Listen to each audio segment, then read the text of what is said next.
So since I started doing sourdough, I've always wondered what's the best way to save sourdough, especially over the summer when I don't make sourdough every day or every week or whatever. So I'm going to find out.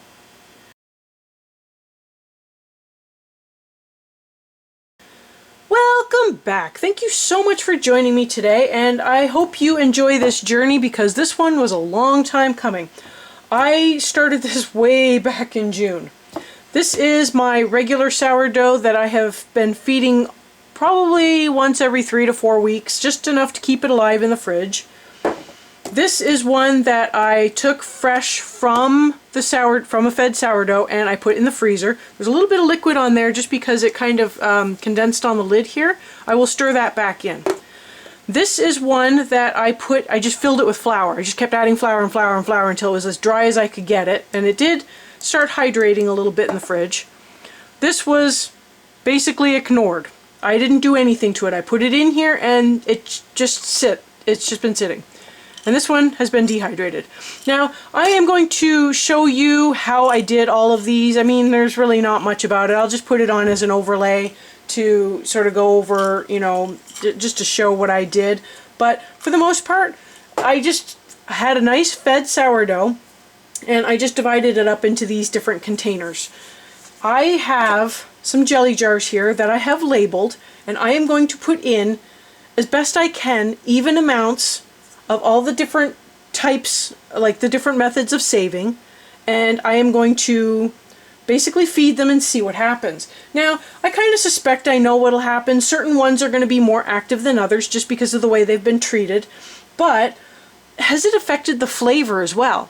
And in the grand scheme of things, the best way to save your sourdough starter is going to be the one that's easiest for you. You know, this is what I did last year. I actually put my sourdough in the fridge at the beginning of the summer and I just basically forgot about it, and it got pushed all the way to the back and it was forgotten until the fall when I brought it back out and felt really sorry for it, but I scraped it off and started again, and it was actually one of the best sourdough starters I have ever had. So that is what I am kind of doing here today, because even though this one worked really well for me, could there be another way that would work really well? So I am going to kind of rearrange everything so I have a little bit more space. I have a bit of water here. I have like a discard jar to get rid of some of the, I got some hooch on here and some black stuff that I always scrape the hooch off and the black front layer, and I always try to take some of the nice stuff that's in the middle. So that's what I'm going to do.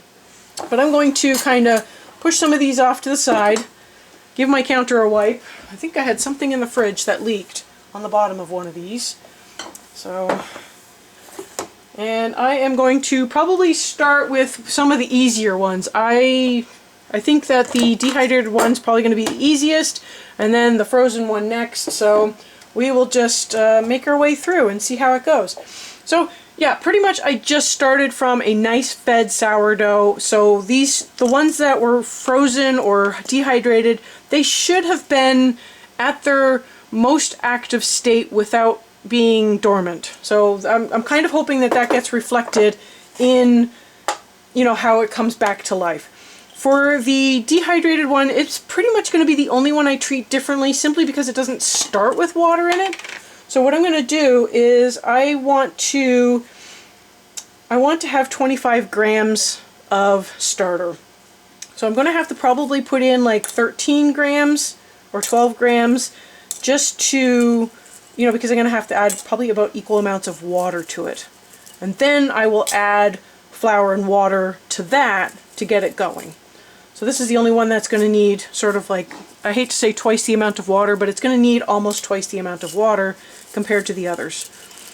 So, and what I'm going to do after this is, as each one gains, you know, it doubles in volume within a reasonable amount of time, gains like liveliness, I am going to start making small batches of like rolls or something, just a small batch, and I want to know if the flavor changed, because I did actually notice that compared to the one I fed all the time, the one I like left all summer and just ignored, when I rehydrated it, the flavor was really good, like surprisingly good. So the flavor changed is what I'm getting at. So I'm kind of curious if the flavor will have changed That was a little more water than I needed. But I'm kind of curious if the flavor will change with some of these other methods. And I know there's probably people out there going, my method's the best, my method's the best. So you're either going to be someone who's done this before and you've got your own method, which, great, that's fine. Or you're someone who has never done this before and you're like, what do I do with my starter all summer? And that's kind of where I was. Just for the record, this doesn't go into solution very well.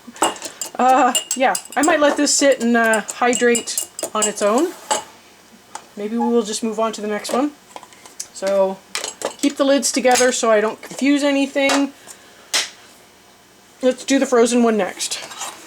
And I'm going to try to use a different spoon for each one. I will just go through and wash my spoon or get a new one if I need to. So I did get, I don't know if you saw that before I started stirring it, there was a spot here in the center, right there, where it kind of got dry on top, probably a little bit of freezer burn going on. This obviously was not the best container for this. It's not completely airtight. A Ziploc bag probably would have been better with all of the air squeezed out, honestly, but yeah, this smells like straight up sourdough starter. So, okay, I'm going to get 25 grams in there, and it's just going to be 25 grams of everything. I'm just going to do a simple 1-to-1-to-1 on this just to sort of keep everything even instead of just going by feel. Okay, I'm going to try to get rid of some of the big chunks, the dry chunks, and I'm going to just go for some of this stuff that doesn't have chunks in it. That dry stuff on top is probably not in the best shape.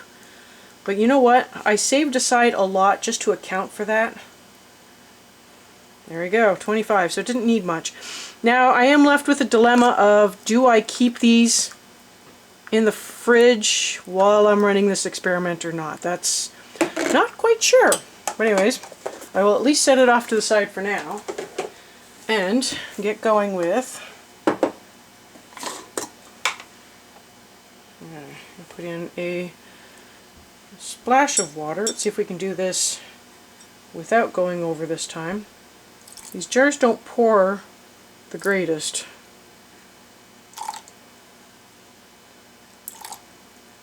Alright, well, it's over slightly.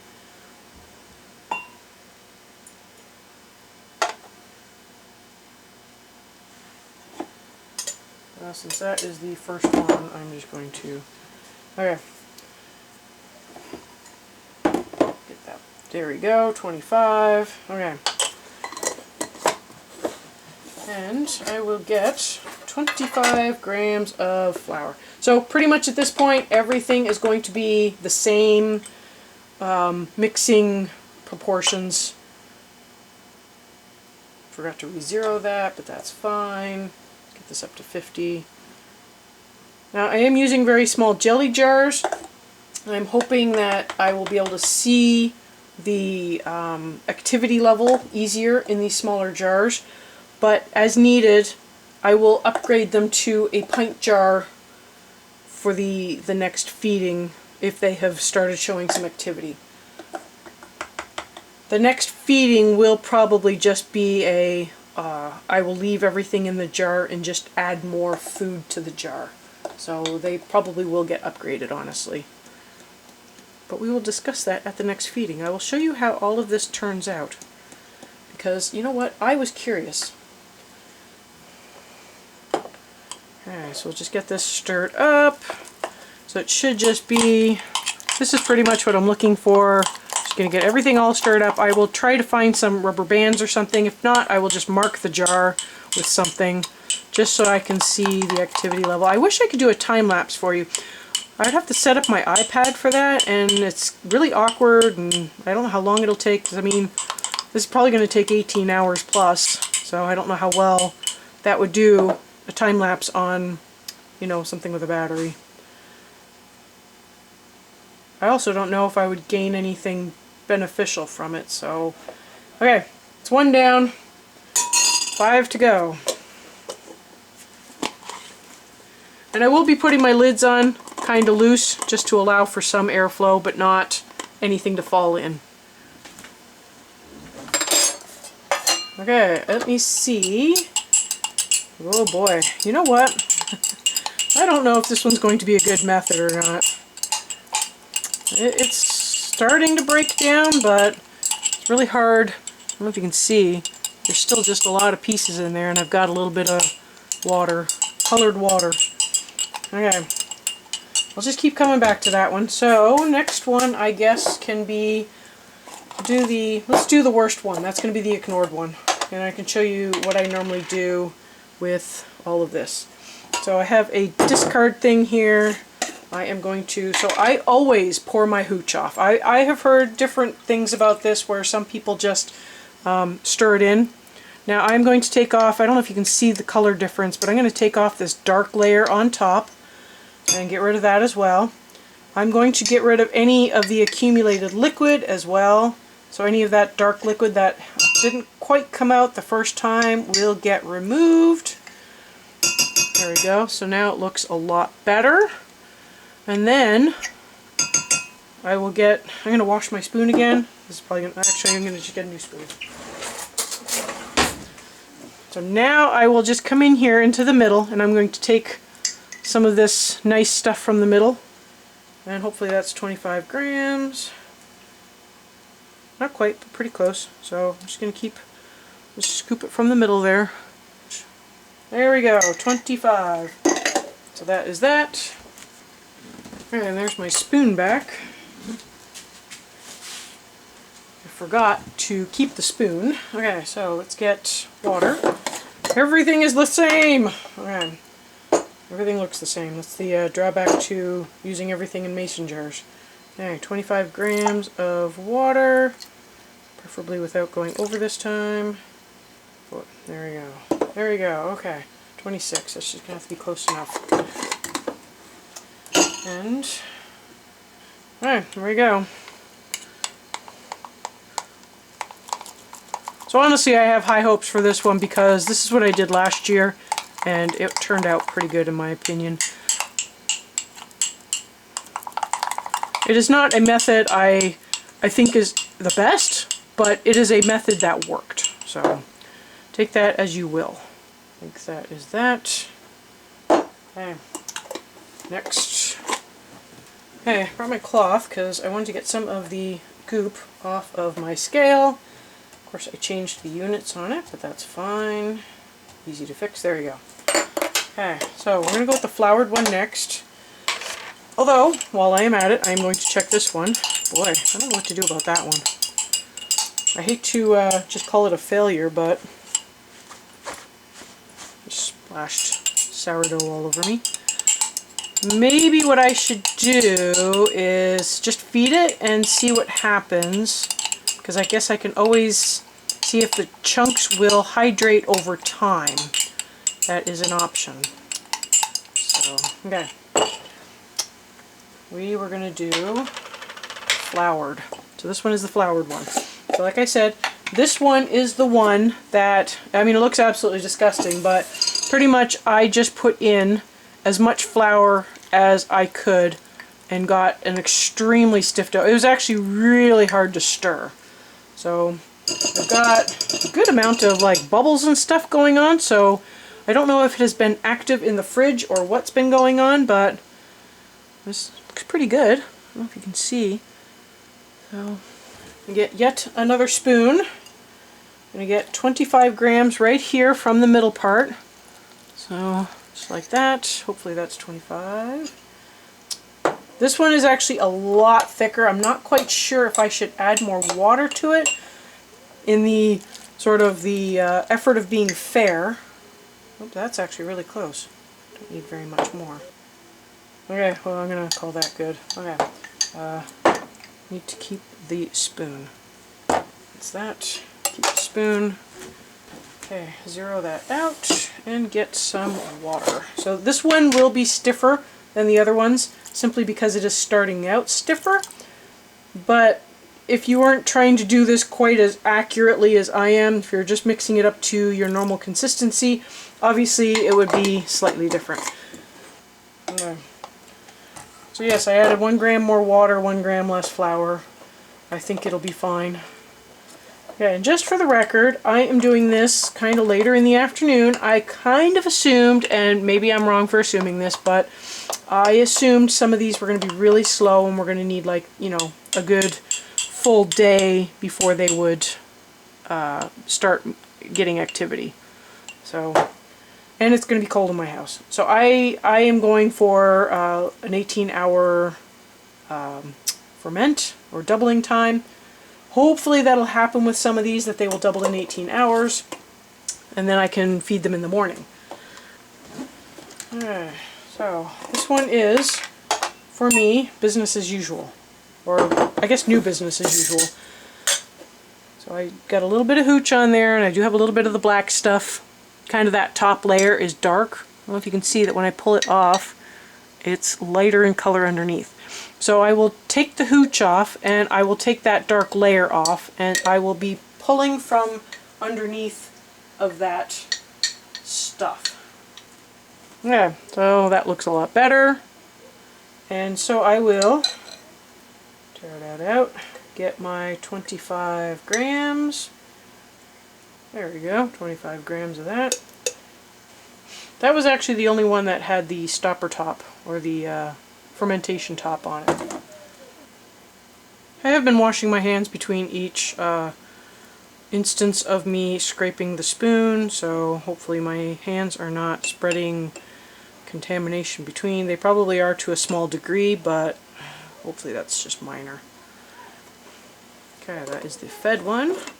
And I'm probably just going to feed that one and hope it hydrates.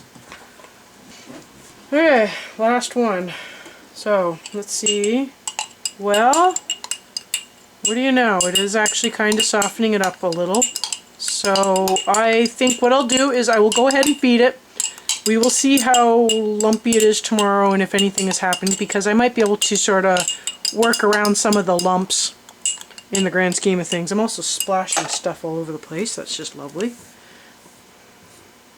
Okay, so let's get some water in there. More water. Let's get that up to 0. There we go. And flour. Alright, well obviously this one is a little looser just because it does have chunks in it right now. Hopefully those chunks will work themselves out overnight. But for the most part, what I will do is I'm going to leave these all on the counter in the same location, sort of all together right here, and so they're getting the same temperature. And I will check on them. Obviously, I will just check on them every time I'm in the kitchen, but I don't think anything's going to happen. I will obviously check on them tomorrow, and I will bring you along for that. And we will see what worked. There we go. Okay. There we go. I will see you in the morning. It has been a little under 18 hours and I wanted to show you where the progress is. This is the one that was fed on a semi-regular basis over the summer.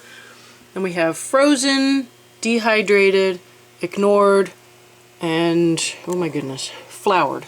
So the floured one is actually showing a little bit of signs of activity, but the other ones are flat. This one obviously doubled in size. So what I am thinking of doing is, if I don't see a reasonable amount of activity, you know, like this one's got a reasonable amount of activity, within about 3 days, I'm going to consider it a failure. Because at some point, it's just worth just making a fresh starter. But that is obviously showing me it was a worthwhile method for, you know, storing, versus these ones, if they don't start showing activity in another day or two, I am going to consider that they are not worthwhile. I am going to consider these not worthwhile methods of saving, because at some point I might as well just start over fresh instead of trying to resuscitate something that is just not going to resuscitate. So I will obviously give them a couple more days, give them a chance to attempt to show activity, but in the meantime it's looking like it's coming down to 2 of the methods are showing activity. Now, since I did get some activity in one of them, I am going to go through and feed it. I will do the same feeding schedule I did before. I will take out 50 grams because I added 75 grams total. I will take out 50 grams, and I'm going to save my discard because I can use that for pancakes. This one's showing good activity. It doesn't smell it does not smell off. It smells sour like it should. So I will save it and enjoy a pancake.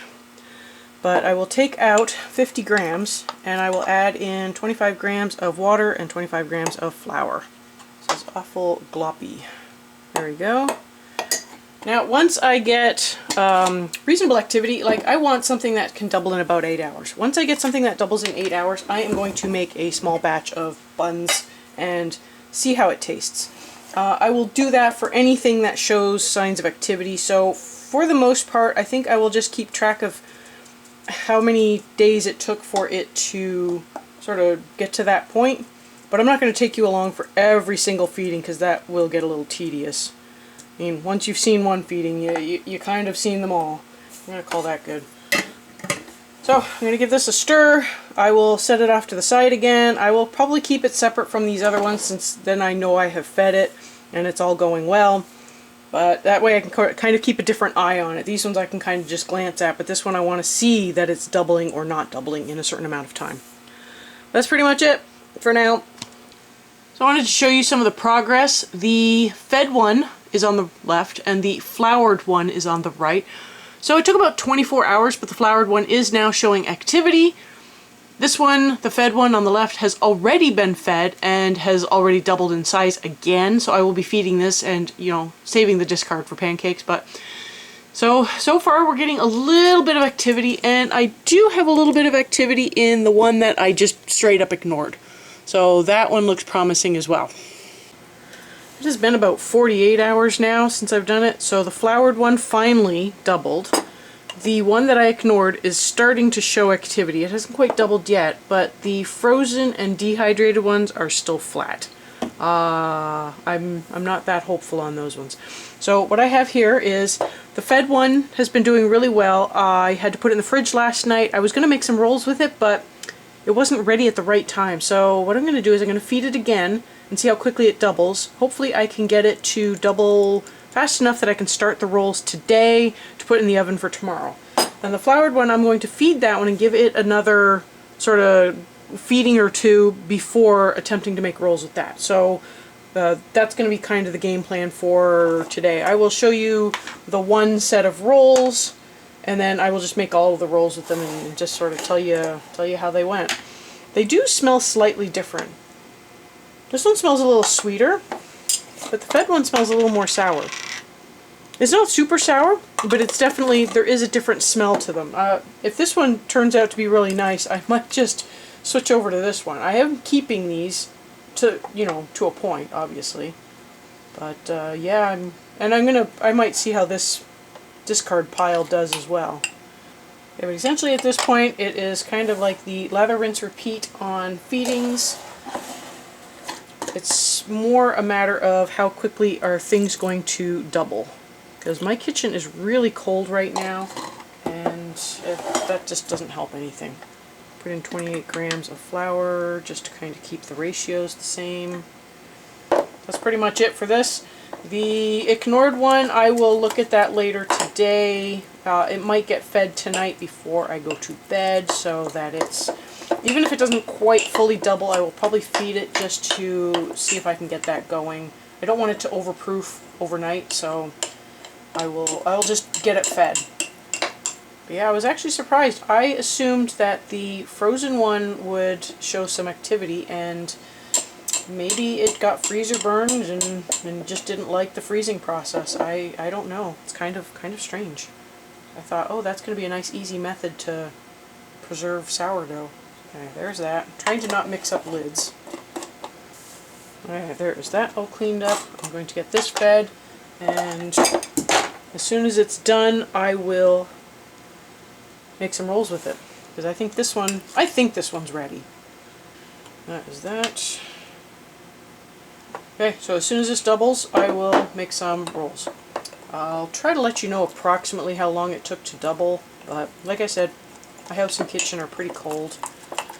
I'm waiting on putting it up on top of the fridge where it's a little warmer. And for the most part, since I have been basically using the same ratios, I have not had to worry about the line marking on the side of the jar. I don't know if you can tell, but it's kind of always been at the same spot because I'm just using the same amounts. So that was a bit of a bonus on that one. Okay, there we go. Okay, the fed one, it's looking nice and bubbly, nice and ready to go. So I am going to, this is the roll recipe I'm going to make with all of them, and then I will let you know at the end how it all turns out. I can definitely smell a difference between the different starters, so that's actually pretty interesting to see. So I'm going to get my bowl taired, and I'm going to start with 50 grams of starter. I will not be saving this particular jar because I already have this jar on the go as well. So this one will just roll into my discard pile, and we will go from there. The rest of them, though, if they have an improvement in flavor, I will be saving those. Okay, well, I got 53 grams in there. I will probably, you know, I'm actually wondering if I should just put it all in because my kitchen is cold, and I have noticed that it does take a little bit to get going. I will do them all at, just to be consistent, they'll all have the same amount, but that's what I'll be starting at. Now, it calls for, let me see, let's get the water in next because we have been there before. 175 grams of water. Tear that out. There you go, 176, good enough. Okay, the reason why I chose this recipe is because it literally has 4 ingredients. The flour, salt, sourdough, and water. I will be adding in the vital wheat gluten simply because I do not have bread flour, but I will get that in next. It calls for 250 grams of bread flour. I'm going to put 20 grams in of the vital wheat gluten. See if I can get 20. But this will turn my all-purpose into bread flour. There you go. And then the rest of this will be flour, so up to 250. There you go, 250. And then 5 grams of salt.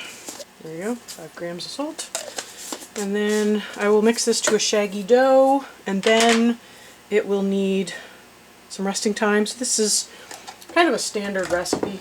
It'll rest, and then you can do stretches and folds, or I might just try to bring it together and then just let it rest for the probably overnight bulk fermentation.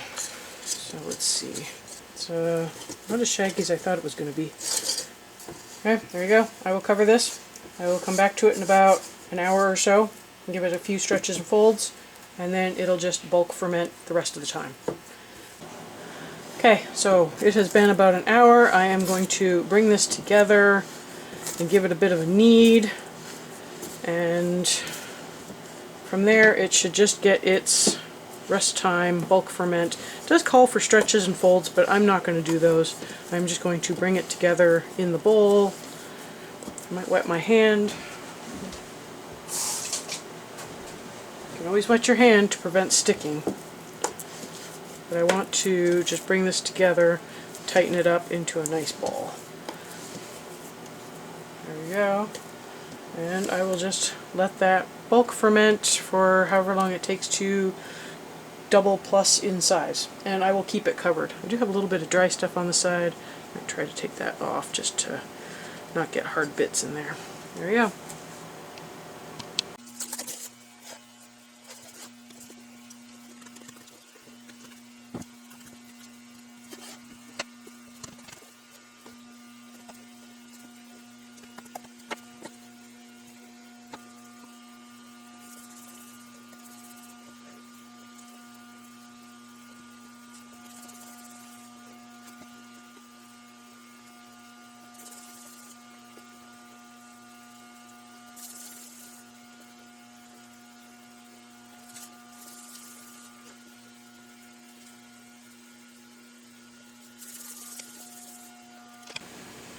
So I shaped these late last night, and yeah, I didn't think they would hold their shape because this is a slightly wetter dough, but I moved them over to a muffin tin, and I have a piece of plastic wrap on top, a piece of plastic wrap on the bottom, so I'm kind of hoping I can just turn this out onto my cookie sheet and pull the plastic wrap.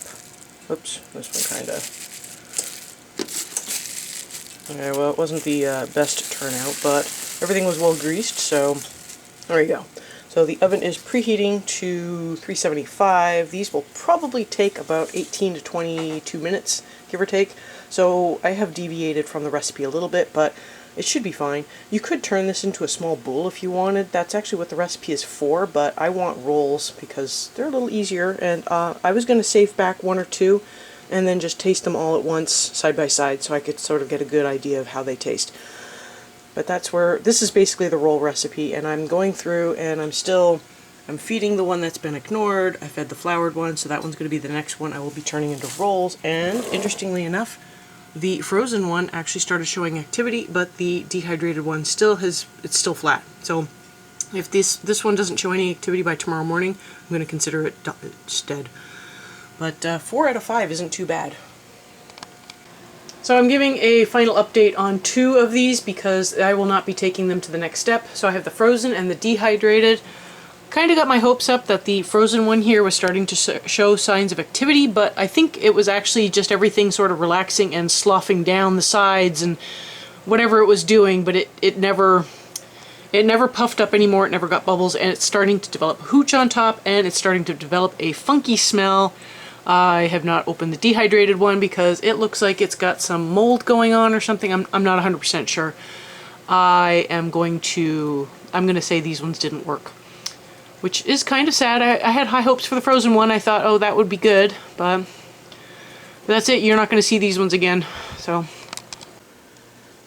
in the end, all of the sourdoughs that did rise produced a nice bread. It really depends on what you're looking for. So this was the one I fed throughout the summer off and on. I found it was a little more sour and it took 24 hours to recover. This is the one that was floured. So I just stirred in all the flour until it was dry. It took 24 hours to recover. It wasn't as sour. It smelled sweet and it tasted a lot sweeter. This is the one I ignored. I literally just had it fed, I shoved it in the back of the fridge and totally ignored it for the entire summer. It took 48 hours to recover, but it did. This one was sort of between the two. It wasn't quite as sour as the one I had been feeding, but it was, you know, less sweet than the one I floured. So there are different options. I did not get any activity out of the one that I put in the freezer or the one that I dehydrated, so for me, those are not valid options. At some point, like after 3 days, I could just start a new sourdough starter at that point. I would have gotten more activity than what I got from those. The crumbs are very similar, but some of that is going to be, they were done on different days, they were slightly differently treated, so it just, you know, I'm not going to account for that, but for the most part I tried to keep all the other variables the same. This one actually had a really nice crumb. This one was very wet when I made it for some reason, but for the most part I tried to keep all the variables the same as much as I could because I was doing this across different days, just because they did take different times to come together. But I really hope you found this video useful. I actually found it useful because I had always been wondering what would make a good method for saving my sourdough, and well, now I know. It's fine to ignore it, it's fine to put flour in it, and it's fine to just feed it every once in a while. So either of these are a valid option for me, and I will just use whatever's easier, honestly. So I will have some videos up at the end that you might also enjoy, and thank you so much for joining me today. I will see you next time on the Aerogarden Homestead.